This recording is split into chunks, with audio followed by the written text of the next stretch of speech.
Hey guys, this is Jeff Stanek with Figured Out Baseball. Got a really exciting Figured Out Baseball podcast for you today. We're being joined by Steve Springer. He is the owner of qualityatbats.com, and I believe his handle on Twitter is qualityatbats, so I'm sure a lot of you know him and have seen his stuff. Even if you don't, you're not sure weren't sure who was behind it. I've been following the Quality at Bats account for a long, long time, and really excited to get into this one today. I'll give you a background on Steve before we jump into questions with him. He was born in Long Beach, California. He is the owner, as I said, of qualityatbats.com, which is a mental training website for baseball players and all young athletes, really. Going back to his playing days, he spent 2 seasons at Golden West Junior College in California. He then went to the University of Utah, where he was eventually a 20th round draft pick in 1982 by the New York Mets. Made his major league debut with the Indians in 1990. He played in the MLB again in 1992 with the Mets, who originally drafted him. Overall, Steve spent 14 seasons in the minor leagues, where he accumulated more than 1,500 hits, in addition to his couple stints in the big leagues. After retirement, he stayed in professional baseball, started scouting first with the Diamondbacks. Then he spent some time as an agent. Then he came back as a scout with the Blue Jays, and then started working as a performance coach throughout the Toronto Blue Jays minor league system. Overall, Steve spent more than 35 years in professional baseball as a player, agent, scout, and performance coach. He now travels around the country talking about the mental side of hitting. I don't think he needs much more of an introduction than that. If you're a baseball person, you're listening to this, you probably are familiar with Steve Springer. So, Steve, I really appreciate you being on the podcast today. Hey, Jeff, it's good to be here. Now, if we could all just lower expectations about 50%, we'll have a good talk. I just have to introduce me all the time. My expectations, I'm sure, will be met. But I've seen your stuff online. What you have on the website. I've seen what you have on YouTube, like the 2-minute clips you have on YouTube, and they're great. I think that every parent of a young baseball player needs to watch your stuff. I think every coach of little league through high school, even college guys, college coaches need to listen to what you have to say, just because of the way that you're able to relate the game to the players and kind of see it from the player side and why it's so difficult and all that stuff. And I know in your personal journey, you had some difficulties early on, from what you went through in high school. Just kind of your journey from high school to junior college to Utah and the draft. Like at every level, it was like there was a lot of things working against you. Do you mind just kind of starting there and just telling us a little bit about your story about what happened to you in high school, which I don't know if a lot of people know about, and then kind of your journey through college to the draft? Well, you're right. Everybody's got a story, and I feel I got a good story. I got a great story. I mean, when I was a freshman in high school, I was 4'11", 90 pounds. I made the team because my brother was the star of the team. He was just a stud. They called him Gary the Great. And my freshman year, I got 3 at-bats. I coached first base the whole year. But I'm on the team. My sophomore year, all my buddies went up to JV and varsity, and then I stayed on soft rush again. But I got to play some that year. And I'd rather play at a lower level than sit the bench at a higher level. My junior year, all my buddies are on varsity. I stayed on JV, but I got to play some more. Right, my junior year or my senior year, it's my time to shine. I got nobody ahead of me, and I'm 5'8", 140 pounds now. So I grew 9 inches in high school. I went from tiny to small, but I'm going to show them I can play.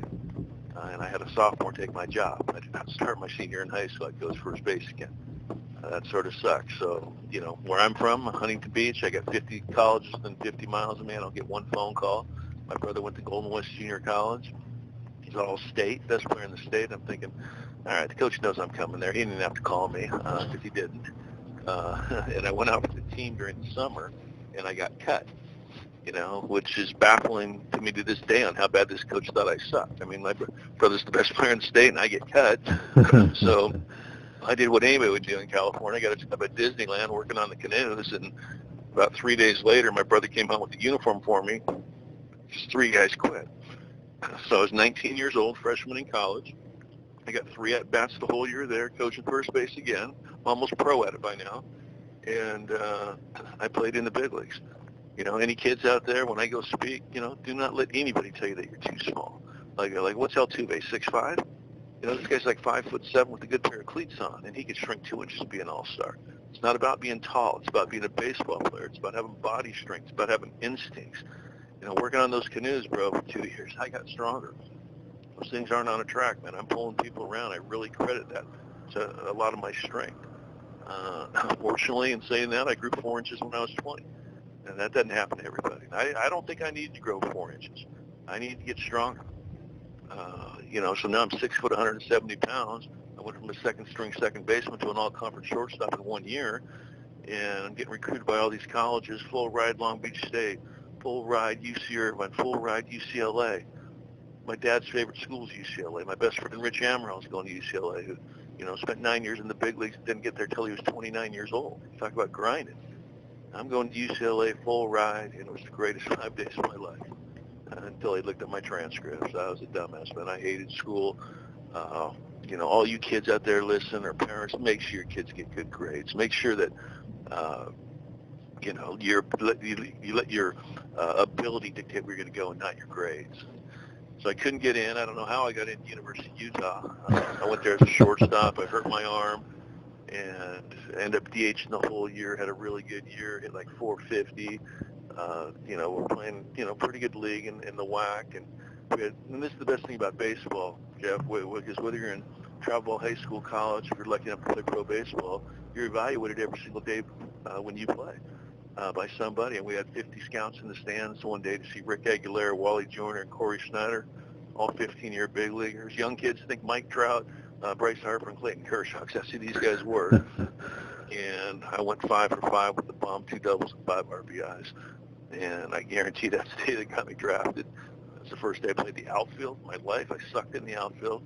The ball would be up in there and be like bouncing on me. I'm like, how do you catch that? I was an infielder. And so I get drafted by the New York Mets as an outfielder in 20th round. I hit like 246, 11 home runs my first season. I wasn't used to playing every single day. If you play pro baseball, bro, you're getting 5 at-bats a day every day, whether you want them or not. I was so tired at the end. My brother got picked up by the Tigers, and we came home and we lifted, and we got in that weight room, man. We got stronger.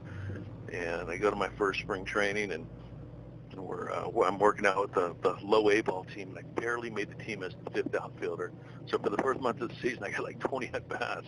Guess what I was doing? I was coaching first base again. I am pro at this, guys. How do you handle not playing, guys? This is how you handle not playing. You take batting practice like it's your game. If you're an infielder, you take ground balls like it's your game. If you're an outfielder, you take fly balls during batting practice like it's your game. And you pull for your buddies to win the game and be ready when the coach calls your name. Because he will call your name. And I remember like yesterday, Matt, our second baseman got traded, and I told my coach, I said, Coach, I'm an infielder. Can I play second? And he paused, and he looked at me and said, well, thank God, 'cause you suck in the outfield. I'm like, I'm an infielder. And so he lets me play second base. Everything's going great. 8th inning, ground ball, double play, right between my legs. So that sucked. I didn't play there about a week. A week goes by. He lets me play there again. Everything's going real good. 8th inning, ground ball, double play, right between my legs again. Starting to figure out why I didn't play in the big leagues that often. But I got 4 hits that day. And anybody knows, man, you want to play, you have to hit. And I played every day the rest of the year. I ended up leading the league in hits. I had 50 hits in August. I second league in hitting behind Vince Coleman, who could fly. And I still didn't know what I was doing yet. So now I'm sort of a prospect. They take me to the instructional league. I go home, lift bigger, stronger, faster. And then I go for my second spring training. I'm working out with high A ball. And I see my farm director there, and he's like, Spring, how's everything going? I'm like, great. But I don't mean to be an idiot, but I just led a league in hits and A ball. I feel I should be in double A. And this guy looked at me, paused, walked away, didn't say a word. I'm like, oh, that was great. But it made sense to him. The next day I was in double A. And my double A team, we had like 18 guys playing the big leagues. Billy Bean was on that team. I was in his wedding, Moneyball, Oakland A's. We win it all. I go to AAA the next year. 3 years ago, I'm coaching first base and in college, and now I'm one step away from the big leagues. And I spent 11 years in AAA. And at the time, I'm like, really, God, 11 years, huh? And now I know why, because whether I'm talking to you, whether I'm talking to Major League All-Star, the dad of a 10-year-old, my message is the same. And we'll talk about that now. But that's sort of my story on how it got there and got into pro baseball.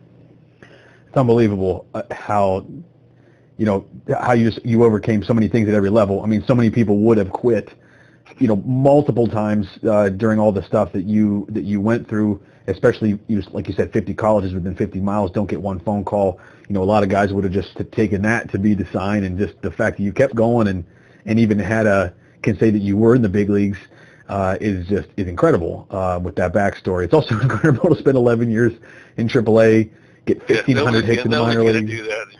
I mean, that's amazing. The thing I loved about it, I played in 1,591 minor league games, and I had 1,592 hits. I was really glad to see that. And I can say I had over 1,600 hits because I played in the playoffs like 10 years, and I know I squeaked out 7 hits or 8 hits. So, but it was, why didn't I quit? I mean, because one, I was a really, really good player when I was 9, 10, 11, 12. I was an all-star 11, 12. I was in the majors when I was 9.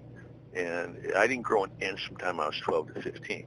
So I always had the instincts, and I had an older brother competing who hated to lose. So, I didn't know any better. I was just competing, having fun, and then I got a new body. And then when I get that new body, and now I'm 6 foot 170 pounds, and I had instincts, it doesn't happen. Everybody wants to be put in a microwave. They want it right now, and trust me, I was put in an oven.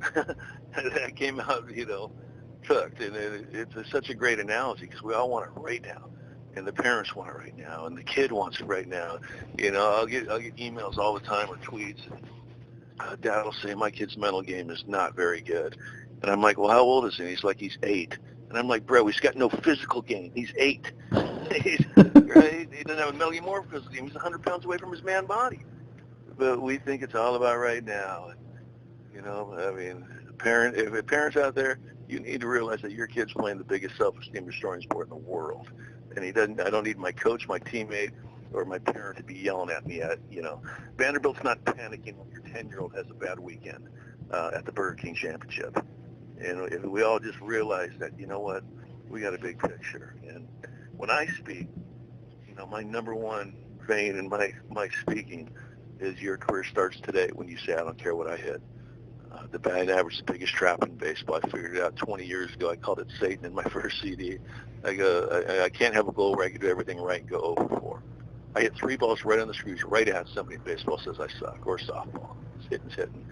And now the wrong me starts playing. Because every single player listening has 2 players in you. I got a confident A.J. Pollock who's an absolute star, and I got non-confident A.J. Pollock who sucks. And you know what? He doesn't play anymore. I've been talking to A.J. his whole career. He turned Goldsmith on to me. I mean, I can name drop the best of them, bro. I mean, I don't start in high school. I got cut in college, and now I got, Nolan Arenado, Paul Goldsmith, AJ called me, Mark Trumbo called me his whole career. I mean, it's mind-blowing. And they know, man, that your goal is to be the best competitor on the field with an attainable goal to hit the ball hard and help your team win. And you get the right guy playing. It doesn't mean you get 3 hits. It means the right guy's playing. You play every day like it's opening day. Remember opening day every year? Everybody's 100% confidence. It's impossible to play with no confidence on opening day because you got no yesterday beating you up. And that's exactly what happens. We let yesterday beat us up today, not only in baseball but in life. And now I go 0 for 4 yesterday. Now I'm 0 for 2, and now in my mind I'm 0 for 6. I'm letting yesterday's bad game mindset play today. And I got a new game, new pitcher, new hero. And it's a trap. It's I tell my guys, get great at lining up. Good hitters line out more. When somebody asks you what you do for a living, you tell them you hit balls hard for a living. You get a hit, it's a bonus. You change what you think success is, not to get 3 hits. You change what you think success is to get the right guy playing. It's 9 against 1, and we think we should get a hit every at-bat. It's even mind-blowing. If I'm a pitcher, I'm pissed off when you get a hit with those odds. But we think we got to get a hit to have success, and that's the trap of the game. And I'm saying everybody's like when I used to be the performance coach of the Blue Jays, and I'll ask 18-year-old kid, what are his goals? And he's like, I want to hit, 280, 300 with 20 bombs and 80 RBIs. And I'm like, well, that's great, buddy. How about when you start the season 1 for 20? And now you're in catch-up mode on game number 4. And now you're letting it's just a trap. And my only goal that I ask my players to do is how many games in a row can you compete with confidence to help your team win, period. Because they're going to compete every single game because they have to. If you're not competing with 100% confidence, something's wrong mentally, and I know what it is. It's stats. It's yesterday. It's how I feel. And, this is why Augie Garrido said it's the greatest quote he's ever heard a coach say. My best compliment I've ever had in my life come from him. If you get your team to play, and I don't give a crap about me, it's not about you. It's about you helping your team. And you get your 25 guys playing like it's opening day every day. He said, that's brilliant. Because we all know the feeling. Now, if 2 guys are doing it, it ain't that good. But if everybody has that mindset and you're there to win the game, you're gonna win some games if you have ability. So many good things there, Spring. It's so many good things to unpack. In talking about competing with confidence, goals that people have,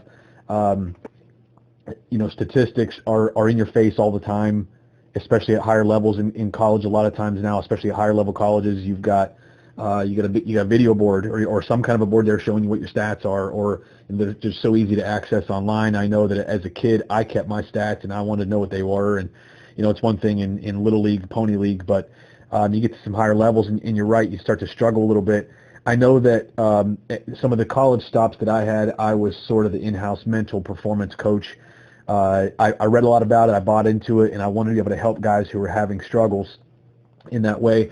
And one of the things that I've seen personally, I have had this myself, and I know that I've coached other players who have felt this way. But eventually, the stats are telling you something, and you start to believe those stats, and guys start to question their ability. Like, did I get worse? What happened to my ability? What changed? And they start to wonder if they got slower or there's something's wrong with them where they can't do it. And I think that obviously I haven't had this conversation with major leaguers, but you can see it in major leaguers sometimes. Like a couple years ago, that guy hit 300 with some power, and now he's hitting 215 and just looks like a completely different player. Like it's like he doesn't believe who he is. When you have these conversations with big leaguers or people at any level that are having that struggle, how do you convince them to ignore the stats and to believe in their abilities again when there is some doubt in their mind? Because doubt as a hitter, as well as anybody, if you doubt and you don't believe that you're going to play well or don't believe that you can get a hit, you're not going to get a hit. You're not going to have any success. How do you flip that guy's mindset to have confidence in himself again and believe that he's the player that he was, a couple years ago that put up the numbers and things like that and had success? Well, you have to get him back to now. You got to get him back to today. New game, new pitcher, new hero today. No part of your last 2 weeks or your last month to play today. And it's easier said than done because we all want to get hits, right? I mean, I'm trying to help these guys hit their highest batting average by getting the right guy playing. There's not a confident batting average stat and a non-confident batting average stat. It's one stat that has no brain. Doesn't know who's showing up, right? And this is the whole thing. When I was at the Blue Jays, we had a quality at-bat champion. We had 3 winners per week per team. Got a $25 gift card to Best Buy. If you had the most quality at bats, I was trying to get these guys to play every day like it's opening day. And every Monday, at least, we had a new start. So that gave these guys a fresh start. Because usually when a guy hits 220, he's like, oh, I can't wait till next year. Next year? You still got 40 games to go here. But that's where the stats beat him up. And, we had one guy go 1 for 20, and he won a card. How's that happen? He got 1 hit, he got a couple bunts down, he got a couple runners over, runner on second, nobody out, and he had 7 balls right on the screws right at somebody. And that guy was Kevin Pillar. Right? Now he's with the Giants, but this guy is a better competitor than he is a player. And this guy had a 54-game hitting streak as a junior in college. He didn't get drafted. It's just baffling to me. And there should have been 54 scouts fired. You don't luck into 54, bro. You get hit. You luck into 3. Well, we took him as a 32nd rounder as a senior, gave him $1,000, and he was the second guy in his draft to get to the big leagues. And he's had my stuff since he was in high school. He had me come speak to his college, So when you buy in, I mean, what's the alternative? Doing what everybody does. What's my batting average? What's my stats? And it's a trap. I do everything right, go 0-4, and baseball says I suck, bro. That's a trap.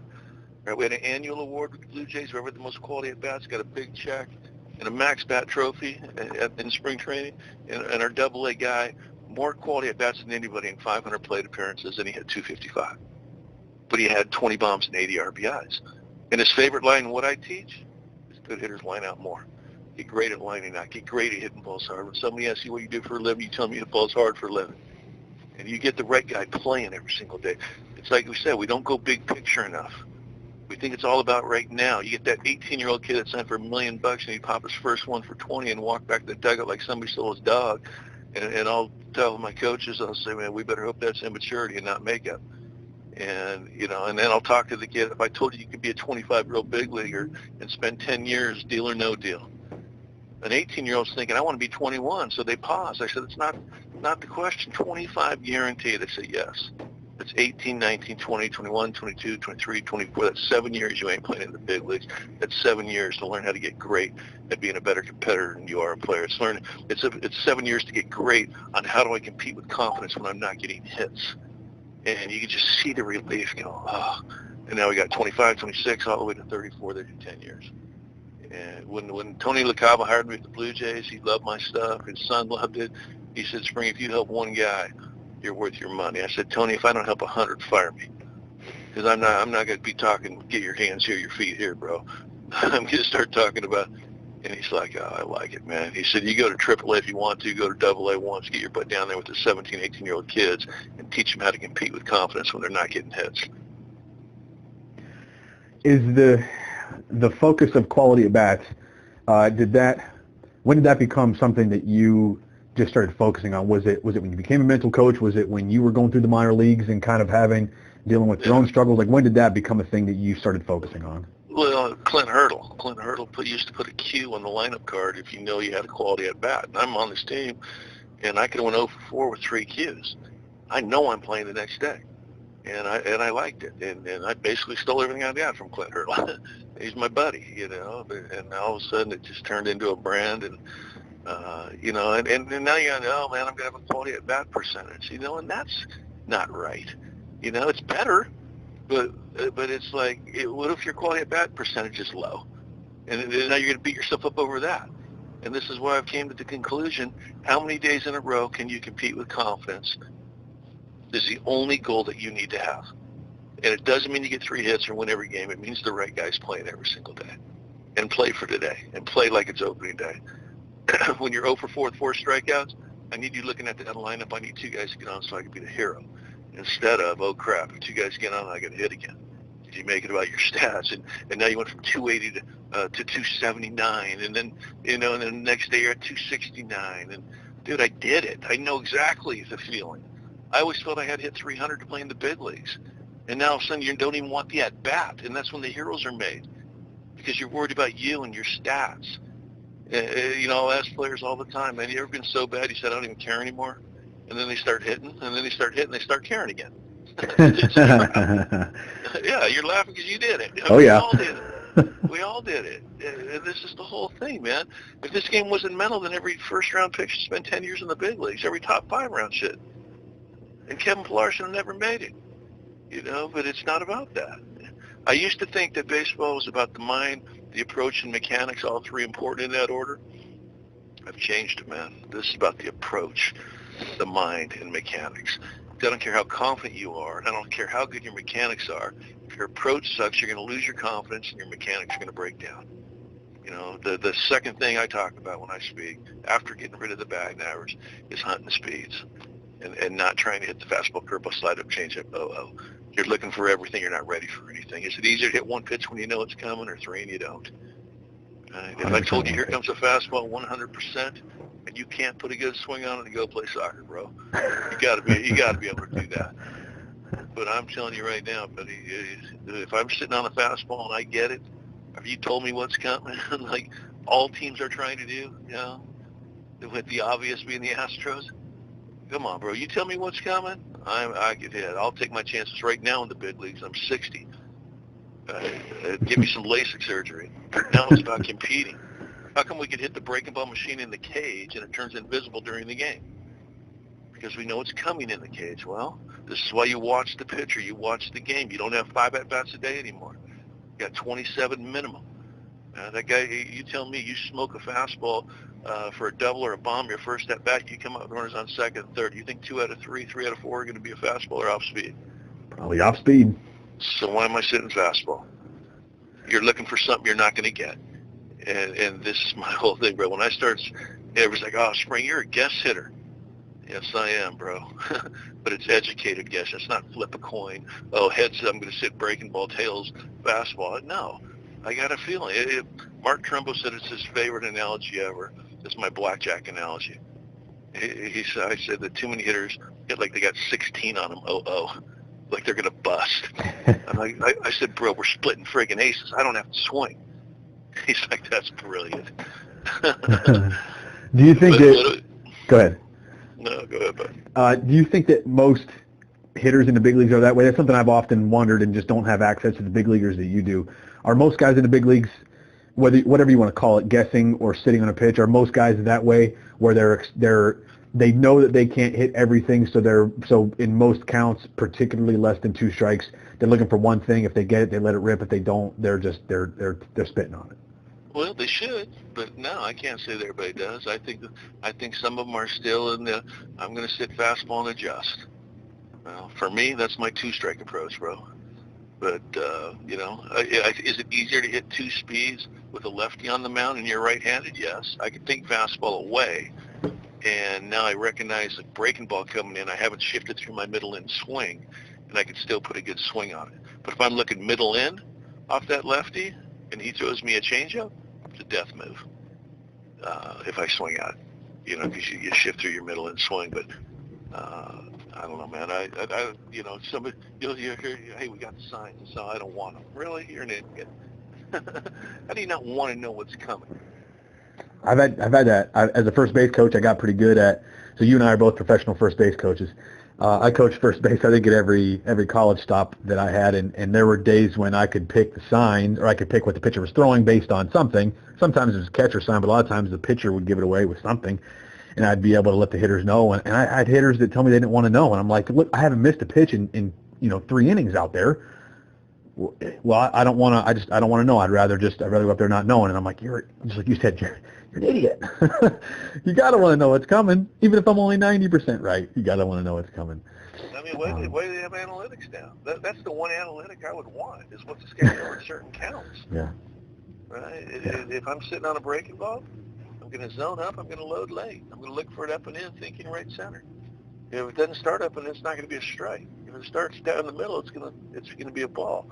But I remember Clint Hurdle, man. He was so sick of me swinging at that slider in the dirt, and he brought me out on the field and put the machine on, and just fired me, 100 breaking balls. And I was so bad early. And then once you get a feel that you have time, and I'm not timing 97, I'm timing 75. That's why I call it load late.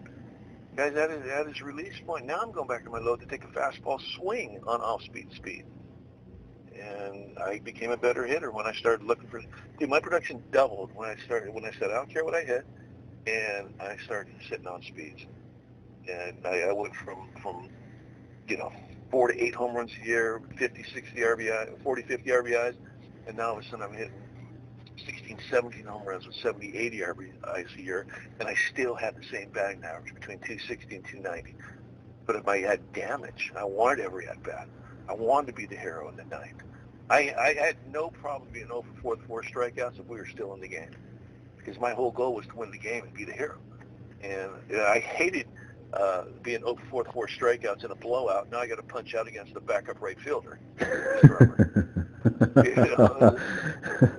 Yeah, that would kill you. But it's just such a mental game, man. I feel so blessed to figure out, that I can for a living. I'm actually doing I don't know when this is going to come out, but I'm doing a big podcast on next Wednesday night, 22nd at 5:30. You'll see it on Twitter.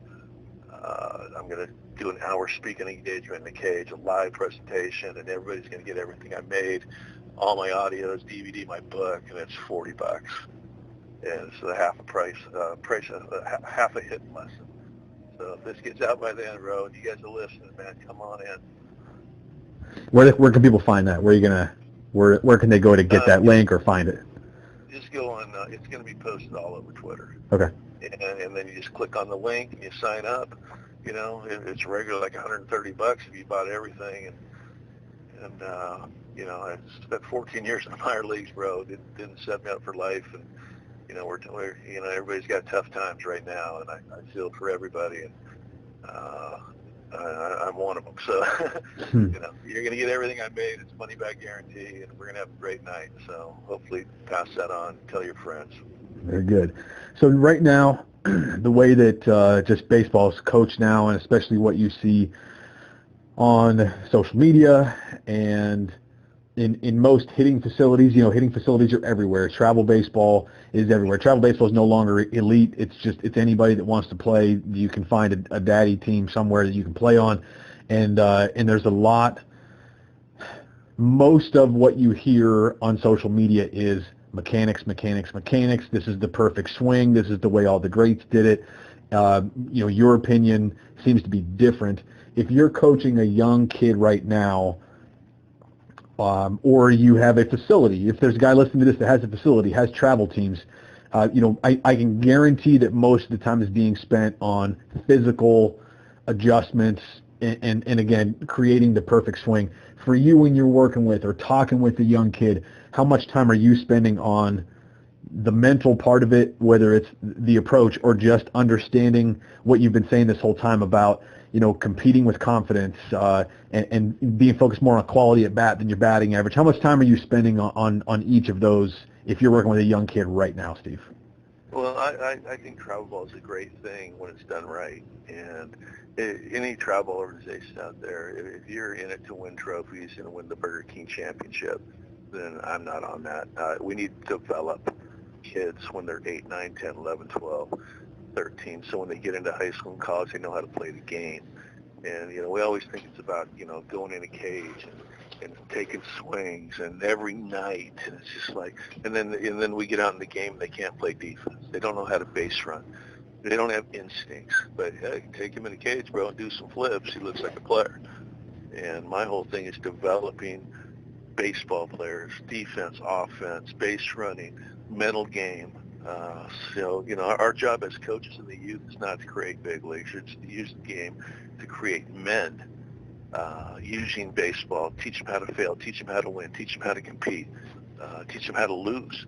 And then if they're lucky enough to play in the big leagues, bro, you probably had a very, very small percent of helping that kid.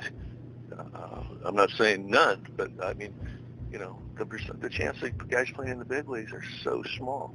But when I go speak, man, you can't tell me if you're in travel ball that you can't get a college education out of this game. There's too many colleges across the country that are looking for kids that get good grades and that know how to play the game. And when you think it like that, and I've spoken to. I mean, that's one of my top speaking engagements when I speak to travel ball. One, they have the numbers, and two, they're in, they like it, everybody gets everything I made. We have a great night. I've been doing it for 10 years where, I'll fly in there, man. If anybody wants me to fly in there, man, let me know, because it's right. And, then on those things, I charge $75 a kid, and they get everything I made.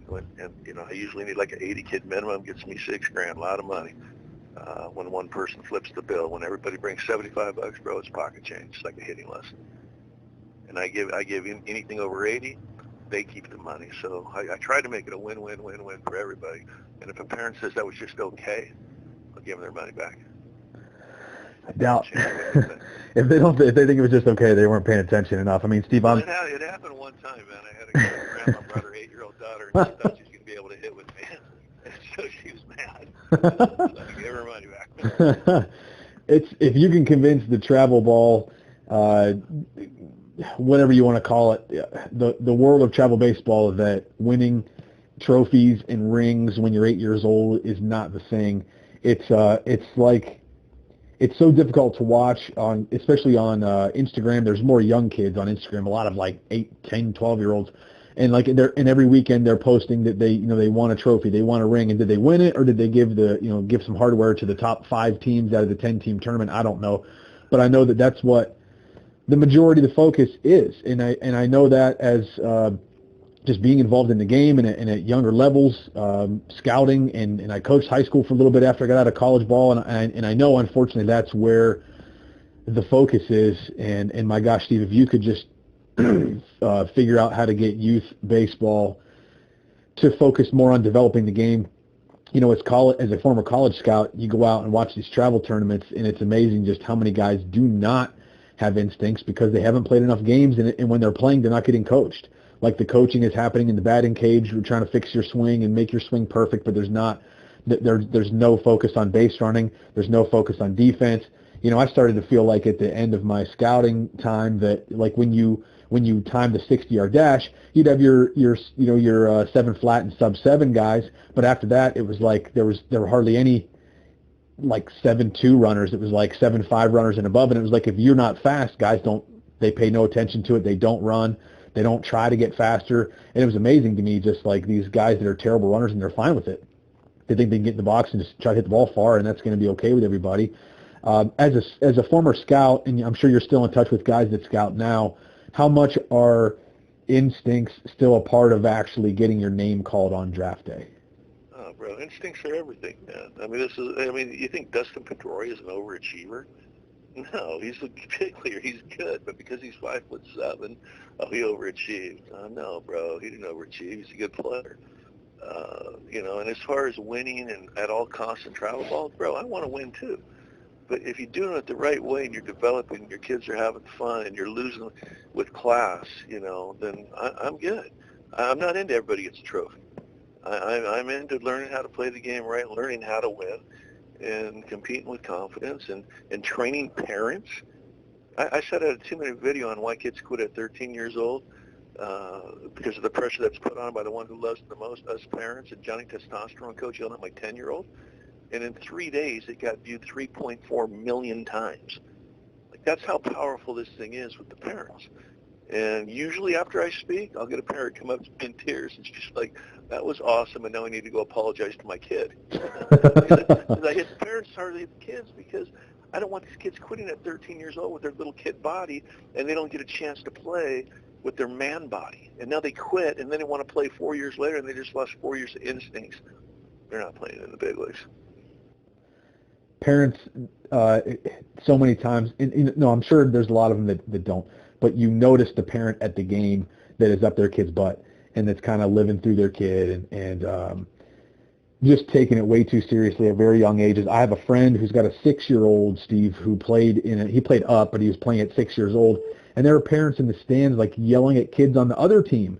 Like it's insane, and my kids aren't old enough to be playing organized baseball yet or softball, but when that happens, I dread those types of interactions with parents. If you're speaking with a parent right now, and when you go to engagements and you're kind of addressing the parents, what should a parent's role be for the young kid, whether it's 8 years old or 15 years old or anywhere in between? What do you feel like is the best role for the parent to play in all this? Well, parents, you have to check yourself, man. If you start getting all, anxious and you're putting that pressure on your kids, especially the younger they are. And it's like I said, you don't want your kid not to play in the big leagues because you were a whack job. And you keep it fun, man. Keep it fun. Have them play multiple sports. Have them play basketball. I love basketball. I rag soccer. Have them play soccer. Right, so they're getting athleticism. They're using muscles. They're learning how to compete. They're learning how to, like in basketball, to go in there and fight for the ball. And it's just, it's not playing 200 games a year and bragging about it. I mean, take some time off, but have fun, man. And I have a parent CD, and I open it up. I'm like, what's going on, whack jobs? Parents, excuse me. Joe, come on, you gotta laugh. If you can't laugh at this game, man, you're in trouble. I remember one time I struck out like 6 times in one day in AAA, 3 in a doubleheader. He puts me back in there. I got 3 more. I'm on deck. The guy's gonna get a hit with 2 outs in the last inning. He did. And I come up. I'm 0-2 quicker than crap for my 7th punch out, and I get a base hit into left. And I come in the dugout, and I said, nobody strikes me out 7 times in a row, bro. Maybe 6. I ain't that bad, 7. So you got to be able to laugh at it and have fun and, compete with confidence. And yeah, it's a great game, man. Early on in this podcast, you called baseball the biggest self-esteem killing sport in the world. Can you just address that a little bit and why parents and coaches both need to understand that when it comes to their interactions with the kids they're coaching or their own kids? Because, parents can be so hard on the kids, especially at young ages, and the parents that want to see their kids succeed. And they're doing it for the right reasons, I'm sure, because they love their kids and they want to see their kids succeed. But what that statement that you made the first time I heard it, like, just makes you step back and think about it for a minute, and really you've experienced it as a player. If you've played, you've experienced this, how much it can kill your self-esteem. But why is that something that you focus on and something that you think is really important for parents and coaches to hear? Well, I believe that too many kids are playing with tension, anxiety, and pressure right now without the parent yelling at them. And it's one of my lines when I go speak. My whole goal for my speaking engagements is not have one kid ever again play with tension, anxiety, and pressure. I want calmness, toughness, focus, having some fun. That's a word. And I tell them, I say, you want to play with tension, anxiety, and pressure, bro? Go join the military. That's where that's at, God bless them. We're playing baseball, softball. Nobody's in trouble. See, sometimes you don't get hits, bro. It seems like you're in a 3-hour timeout. like you're go stand in the corner. You didn't get a hit. And it's the worst feeling in the world. And now I'm playing a game where I can do everything right and go 0 for 4, and then I can do nothing right and go 0 for 4, and I'm supposed to compete with confidence? Oh, yeah, and I'm getting yelled at by my coach and my parent, and this is why kids quit, man. So, you know what? Build them up. You build them up, you break them down, you build them up again. Coaches out there, players need to know that you care before they care what you know, the old line. And it's so right. I'd run through the wall for a guy that I knew that loved me as a person. And, that guy that wouldn't even look at you, if you didn't get 3 hits, not on him. So if you're coaching right now, we have a lot of high school coaches, a lot of little league, pony league level coaches that subscribe to this website that hopefully are going to listen to this. If you're one of those coaches, what's kind of your philosophy or how you're approaching day to day? Because I think that it could be construed as that you're not focused on winning, or you're not. That you're kind of excusing a kid to not have success, but I know that's not the intention. So if you're talking to a coach, just give me some real things that a coach can do at practice to still emphasize doing things right, playing things the right way, but keep the focus on things that are a little more controllable, like a quality of bat or like competing, as opposed to winning every game, winning every tournament. What do you just suggest that coaches focus on in practice, after practice, talking to the team, talking to individuals, to make sure that the focus is on the right things and not the wrong things? Well, you got to give him permission not to be perfect. Right? Perfect's a bad word, man. If a kid thinks he's got to be perfect, bro, he's not going to be, and then he fails, and now the wrong guy starts playing. You keep it fun. You keep kids moving. You don't have one guy do a drill and 12 guys watching. You get a couple stations. You do. But you teach, and you trust me, bro. I want to win every game I play, everything that I play. But if we're into win at all costs and without developing and letting the guy, at that little punk age, 11, 12, bro, you got to stay on them. You got to have some rules. You got to, when my kids got in trouble, Rich Amaril's kids got in trouble, man, they're doing push-ups. Right, and that's the best thing for them, because that's creating body strength. You see Rich Amaril's 3 kids, dude, they're studs. They've been doing push-ups since they were 5. So it's just such a, I don't have all the answers, man. Yeah, it's one of my lines, man. I didn't come out of the womb with what I know, bro. You say something smart, I'm gonna give you credit once, and then it's mine. So we just got to keep talking baseball. We got to keep learning. We got to keep listening to podcasts. And I'm hoping that I've changed some thoughts out there when they listen to this. I'm hoping next Wednesday night when, these guys come in and listen to me for an hour, and then they get everything that I made, including my book, then, it's going to help you. I get chilling emails from parents thanking me that I changed their life, and which is helping their kid. So that's where we're at, buddy. But I appreciate you. Yeah, man. Appreciate everything that you've given to us today, and there are so many good nuggets here. Like, I could probably listen to this podcast 3, 4, 5 times and pick up things that I missed the first time. And even though you and I have spoken before, they're just different ways you hear things. I'm not coaching anybody right now, but I know that if I were to coach a team after talking with you, there are some things that I would do differently. And I've coached at a fairly high level before, and I hope that people that listen to this get the same thing out of it. This is Steve Springer, everybody. He is the owner of collegiate.com.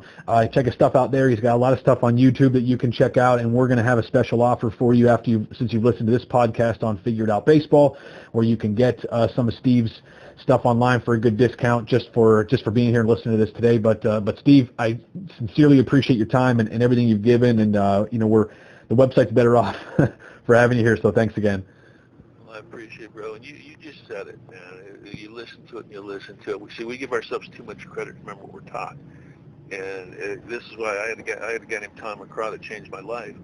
And every time he was in town, I was a stud, but I carried for 3 days because he came in for 3 days as a roving guy. And as dumb as I was smart enough to realize when that guy was around, I was good. And I went up to his room with a tape recorder and talked for 20 minutes about me, and it changed my life. And that gave me the idea to do my stuff when I was an agent. I want my kids to get a mental game, so I was in the car just talking. And car door was open, and fast forward down the bed was something else. And I give it to my brother, and he goes, dude, that's good stuff, man. You clean that up. And so I went to a recording studio, and I didn't know what I had. I gave one to George Horton at Cal State Fullerton. Didn't even know he was going to listen to it. And he had his whole team listen to it 5 hours before they played the number one team in the country, Miami, and they swept them. He said spring had changed the way we thought. So that's, when I felt I had something, and, for $40, it's a half of a hitting lesson. The coupon code's MLB 40. For me, it's a no-brainer, and I don't mean it boastfully, I mean it humbly, but trying to help people. And that's the most impressive thing about it is I know that you're doing it for the right reasons, and that's why I think you're a great fit to be on the Figured Out Baseball podcast. Is we like to have people that are on here for the right reasons and doing the right things, just trying to help people and make the game better. And it's such a good perspective, and I know from personal experience that there are so many people out there that need this. There's so many people that need it that don't know that they need it. So hopefully people will share this podcast and will listen to your other stuff out there and check out your podcast next week and all the stuff that you're going to be talking about and giving away. And hopefully we can have you back here again. Any involvement you want to have with Figured Out, we'd love to have you here. But Steve, your time is very valuable. I know that, and I really appreciate you spending time with us today. All right, Jeff. Thank you, buddy. God bless, man. Thank you. Bye-bye.